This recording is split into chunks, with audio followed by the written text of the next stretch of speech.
Hey, good morning. It's Monday morning. It's good to be back with you after taking I can't really say that I took last week off. I was in Lucedale, Mississippi, preaching Salem camp meeting, and that was a joy to be with my friends down there. I love camp meeting. I was joking with some friends. I'm playing camp meeting bingo in Mississippi. I've now had the honor of preaching camp meeting at Shiloh out from Pulaski and Felder's Campground in Macomb, and now Salem. So I'm very honored to be asked to preach these, and it's always my joy to be with these camp meetings. So I appreciate the invitation, and I appreciate the chance I had last week to be with my friends there. But it's good to be back with you in this setting here at St. Matthew's. We had a couple videos last week that went out, but it's good to be back, being back consistent today here at the church. So. Today's reading is going to come from Acts. I want to read to you out of Acts chapter 26. We'll be looking at, I'm going to read Acts 26. Paul gives his testimony, and Paul gives his testimony several times throughout the book of Acts. But this version that he gives in chapter 26 is probably my favorite version of his testimony that he gives, where Paul says this. This is This is 26, verse 14. Well, I'll start in verse 12. With this in mind, I was traveling to Damascus under the authority and commission of the chief priest. When at midday along the road, Your Excellency, I saw a light from heaven, brighter than the sun, shining around me and my companions. When we had all fallen to the ground, I heard a voice say to me in the Hebrew language, Saul, Saul, why are you persecuting me? It hurts you to kick against the goads. I said, Who are you, Lord? The Lord answered, I am Jesus, whom you are persecuting. But get up, stand on your feet. For I have appeared to you for this purpose, to appoint you to serve and testify to the things which you have seen me and to those with which I will appear to you. I'll rescue you from your people and from the Gentiles to whom I'll send you, in order to open their eyes, they may turn from the darkness to the light, from the power of Satan to God, that they may receive forgiveness of their sins and a place among those who are sanctified by faith in me. Paul gives his testimony several times throughout this book. But this is my favorite one because of this one verse. I love verse 14. When I had fallen to the ground, I heard a voice saying to me in the Hebrew language, Saul, Saul, why are you persecuting me? It hurts you to kick against the goads. I love that phrase, kicking against the goads. The goads were these, okay, you know how here in Mississippi, or I guess across the South and maybe even across the nation, when you're on the interstate and you're driving, if you drive off the road, you hear you have the cutouts in the ground that kind of make your car shake if you've driven off the road. You know what I'm talking about? Those things. I'm sure they have a name. I don't know what they're called, but you know what I'm talking about. Well, in Roman roads, they didn't have that, obviously. What they had is all along the road, they would have these sharp, prickly type objects that they would place on the right outside the road. And so that way, particularly this is for horses or other animals, as they were traveling or pulling a cart or pulling a chariot or whatever, if they were to go off the road and they were to step on a goad, it would hurt them.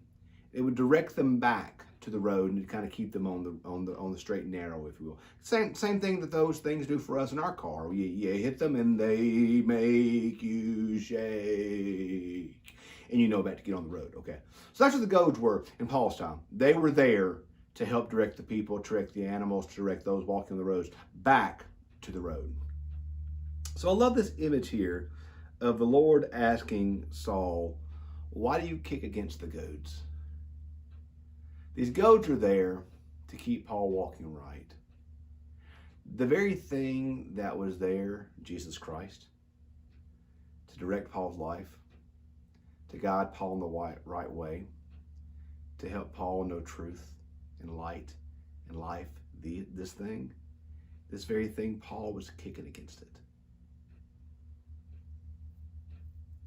Instead of surrendering his life to Jesus, previous to this point, he was kicking against it and fighting against it and struggling against it, even though it was the very thing that would give him life and purpose and hope.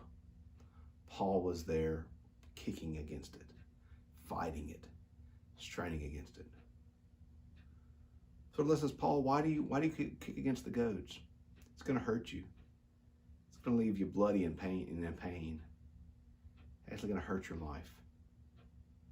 Surrender and stop kicking.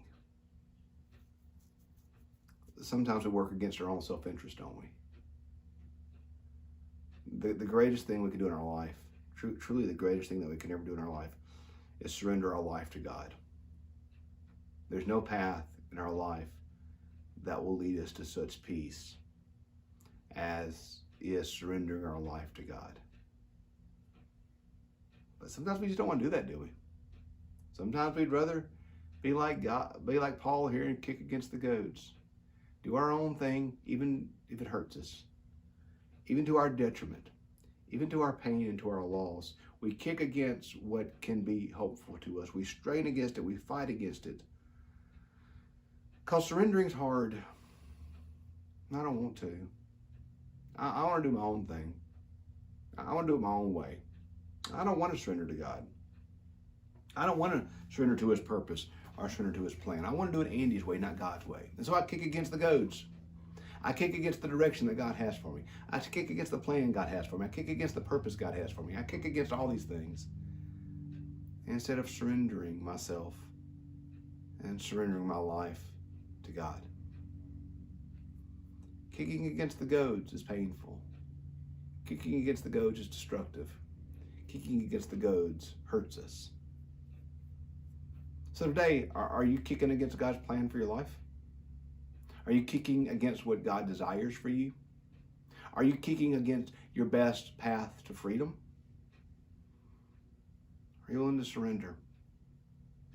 Are you willing to use the old phrase, let go and let God? Are you willing and ready to give it over to him? Kicking against the goads hurts.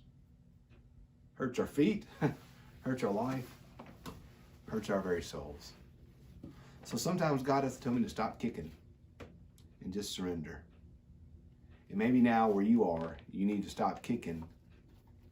You need to surrender to God. For that's really the only path forward, is for us to surrender our life, our very being.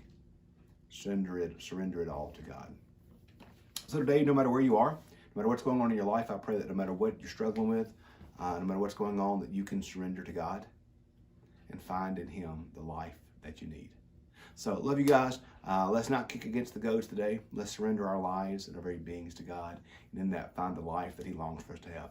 Love you guys. Pray you have a great Monday, and I will see you bright and early tomorrow morning. Have a great day. Thanks for watching.